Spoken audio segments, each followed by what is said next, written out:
नमस्कार।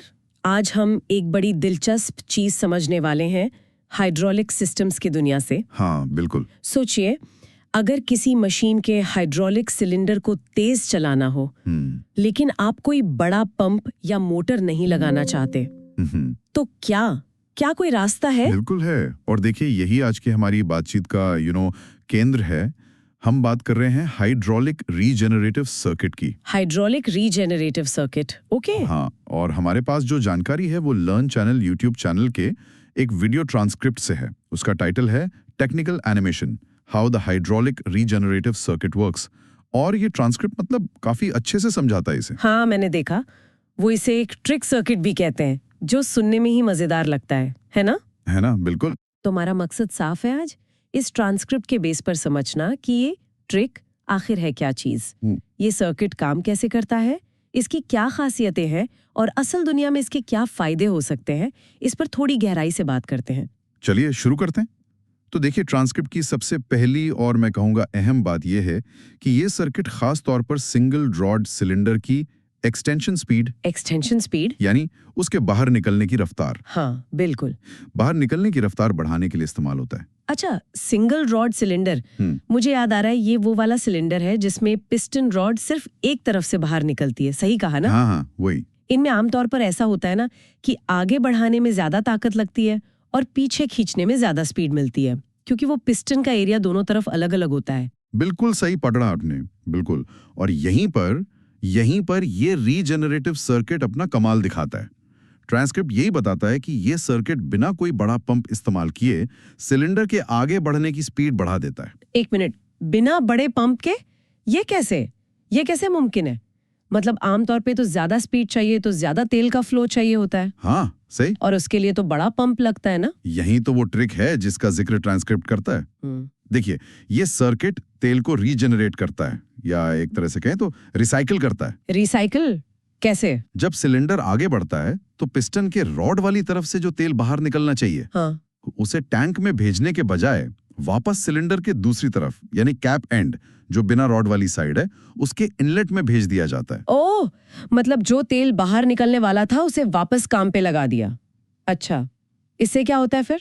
इससे ये होता है कि सिलेंडर के कैप एंड पर जो पंप से तेल आ रहा है, उसके साथ स्वाइप रॉड एंड से लौटा हुआ तेल भी पहुंच जाता है।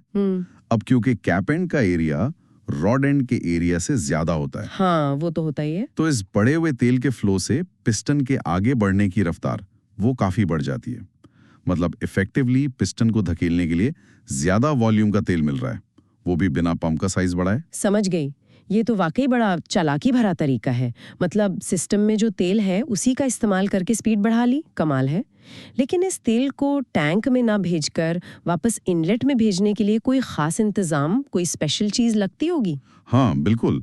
ट्रांसक्रिप्ट एक खास वॉल्व का जिक्र करता है, उसे वो लोग 1v2 कह रहे हैं। 1v2? हाँ, ये वॉल्व इस सर्किट की समझिए जान है। और ट्रांसक्रिप्ट इस बात पर जोर देता है कि ये एक रिवर्सिबल वेव वॉल्व होना चाहिए। Reversible wave valve? रिवर्सिबल मतलब ये दोनों दिशाओं में काम कर सकता है। ये क्यों जरूरी है यहाँ पर? हाँ, इसका मतलब है कि ये वाल्व न केवल तेल को रॉड एंड से कैप एंड की तरफ जाने दे सकता है, जो कि रीजनरेटिव मोड हुआ, बल्कि जरूरत पड़ने पर वो रॉड एंड से निकलने वाले तेल को टैंक की तरफ भी भेज सकता है। वो नॉर्मल मोड हो गया। अच्छा, तो यही वाल्व सर्किट को इन दो मोड के बीच स्विच करने की फैसिलिटी देता है। अच्छा, तो मतलब ये सर्किट सिर्फ हमेशा तेज ही नहीं चलता, हम इसे जरूरत के हिसाब से बदल भी सकते हैं, स्लो या फास्ट। बिल्कुल। ट्रांसक्रिप्ट में जो एनिमेशन का डिस्क्रिप्शन है वो यही बताता है।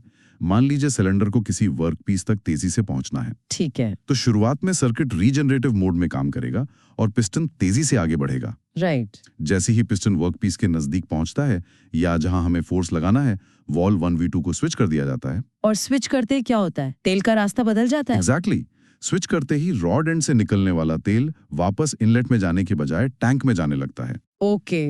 अब सिलेंडर पर सिर्फ पंप का फ्लो काम कर रहा है, तो इससे क्या होगा, सिलेंडर की गति कम हो जाती है। अच्छा, धीमी हो जाती है। हाँ, और वो सामान्य तरीके से चलने लगता है। अब इस धीमी गति से वर्क पीस पर ज्यादा कंट्रोल से काम किया जा सकता है या ज्यादा फोर्स लगाया जा सकता है।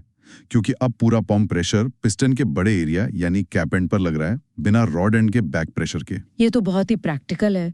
मतलब जहां लंबा फासला तेजी से तय करना हो वहां रीजनरेटिव मोड यूज कर लो। हाँ।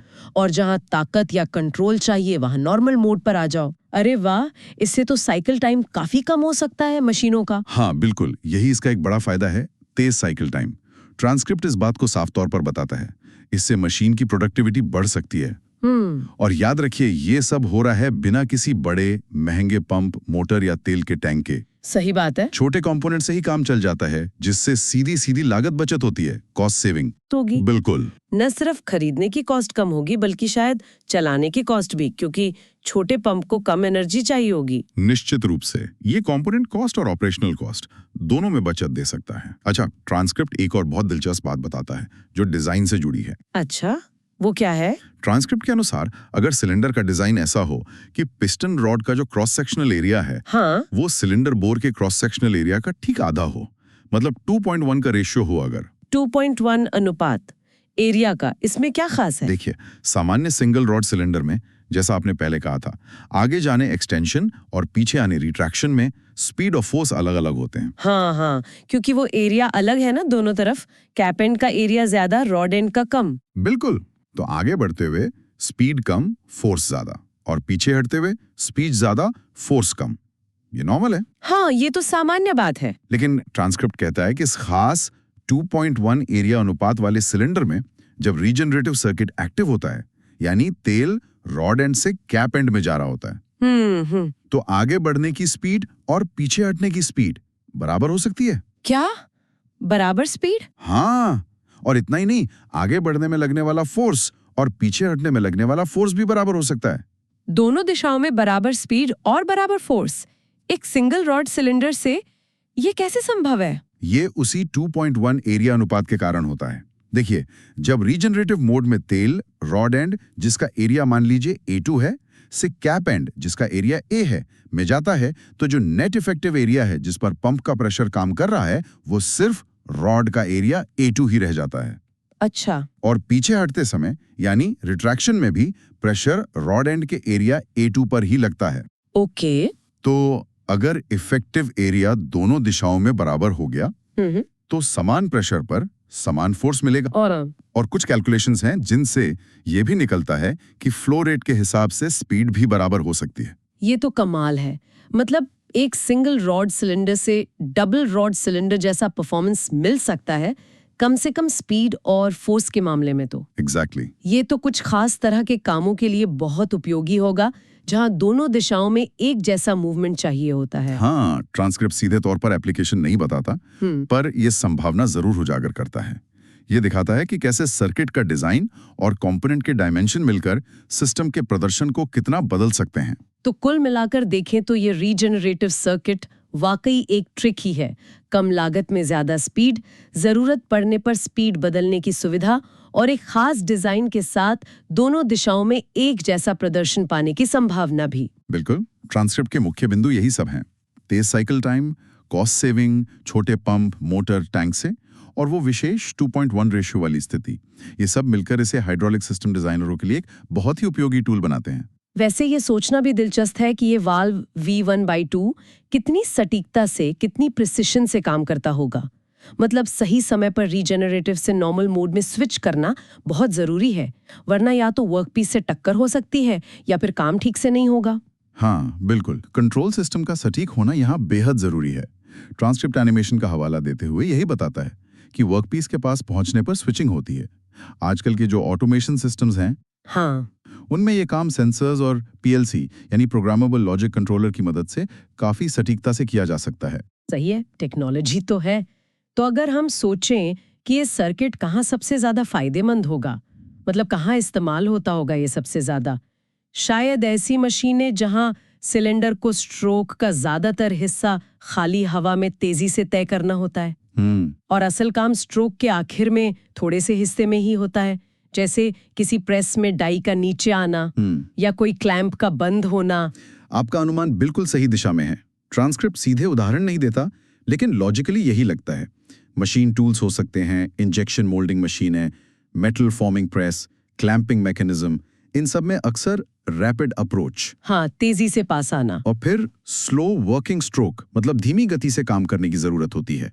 ऐसी जगहों पर यह सर्किट एकदम आइडियल हो सकता है। और ये न सिर्फ स्पीड और लागत का फायदा देता है बल्कि शायद एनर्जी भी बचाता है, क्योंकि हमें लगातार एक बड़े पंप को चलाने की जरूरत नहीं पड़ती। हाँ बिल्कुल, एनर्जी एफिशिएंसी भी इसका एक महत्वपूर्ण पहलू हो सकता है।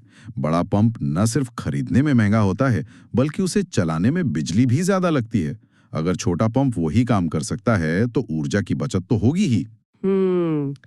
लगता है हमने इस लर्न चैनल वीडियो ट्रांसक्रिप्ट से रीजेनरेटिव सर्किट के बारे में काफी कुछ समझ लिया है आज। ये दिखाता है कि कैसे मतलब जो स्थापित हाइड्रोलिक प्रिंसिपल्स हैं उन्हीं का चतुराई से इस्तेमाल करके प्रदर्शन को कितना बेहतर बनाया जा सकता है। सही कहा, ये सिर्फ कंपोनेंट जोड़ने की बात नहीं है, उन्हें कैसे जोड़ा जाए, कैसे सर्किट बनाया जाए और कैसे कंट्रोल किया जाए, ये ज्यादा महत्वपूर्ण है। रीजेनरेटिव सर्किट इसका एक बेहतरीन उदाहरण है। तो चलिए आज की इस चर्चा के जो मुख्य बिंदु रहे, जो हमने इस स्रोत से सीखे, उन्हें एक बार फिर से दोहरा लेते हैं। हाँ बिल्कुल। पहली बात, hydraulic regenerative circuit single rod cylinder की एक्सटेंशन गति यानी आगे बढ़ने की स्पीड को बढ़ाता है। दूसरी बात, ये काम कैसे करता है? ये सिलेंडर के रॉड एंड यानी आउटलेट से निकलने वाले तेल को टैंक में भेजने के बजाय वापस कैप एंड यानी इनलेट में भेजकर काम करता है। इससे इनलेट पर तेल का फ्लो बढ़ जाता है। तीसरी, इसके लिए एक खास रिवर्सिबल वाल्व की जरूरत होती है, जैसा वो ट्रांसक्रिप्ट में 1v2 कह रहे हैं। ये तेल के रास्ते को बदल सकता है और सर्किट को रीजेनरेटिव मोड और नॉर्मल मोड के बीच स्विच करा सकता है। चौथी बात, इसके फायदे साफ हैं। बिना बड़े पंप, मोटर या टैंक के तेज स्पीड मिलती है। इससे कॉस्ट बचती है और साइकिल टाइम कम होता है। और हाँ, ये एनर्जी भी बचा सकता है। पांचवी, एक खास डिजाइन जब रॉड का एरिया पिस्टन के कैप एंड एरिया का आधा हो, यानी वो 2.1 वाला अनुपात, तो इस सर्किट से आगे और पीछे दोनों दिशाओं में समान गति और समान बल प्राप्त करना भी संभव हो सकता है। जो सामान्य सिंगल रॉड सिलेंडर में नहीं होता। बिल्कुल। और छठी बात, ये सर्किट फ्लेक्सिबिलिटी देता है। जरूरत के मुताबिक तेज गति रैपिड अप्रोच से धीमी कंट्रोल्ड गति यानी वर्किंग स्ट्रोक पर स्विच करने की क्षमता। एकदम सही, स्रोत की सारी मुख्य बातें इसमें आ गई। यहाँ एक बात सोचने लायक है वैसे। ट्रांसक्रिप्ट हमें ये तो बताता है कि ये सर्किट क्या है, कैसे काम करता है, इसके फायदे क्या हैं, लेकिन ये नहीं बताता कि किन खास इंडस्ट्रीज में या किन खास मशीनों में ये तकनीक सबसे ज्यादा सफल रही है या सबसे ज्यादा इस्तेमाल होती है। हाँ। क्या ये ऑटोमोटिव इंडस्ट्री में ज्यादा है, ये हैवी मशीनरी में, या फिर रोबोटिक्स में, कहाँ? हाँ, ये एक अच्छा सवाल है। मतलब किन परिस्थितियों में ये स्पीड बढ़ाने और लागत कम करने का जो कॉम्बिनेशन है वो सबसे ज्यादा मायने रखता है। शायद जहां ऑपरेशन बहुत तेजी से रिपीट होते हों, जैसे ऑटोमेटेड असेंबली लाइन में हो सकता है, या जहां मशीन का साइज और वजन कम रखना जरूरी हो। ये सोचने का विषय है कि इस ट्रिक सर्किट का असली घर कहाँ है। बिल्कुल। खैर, अगली बार तक इस पे सोचते रहिए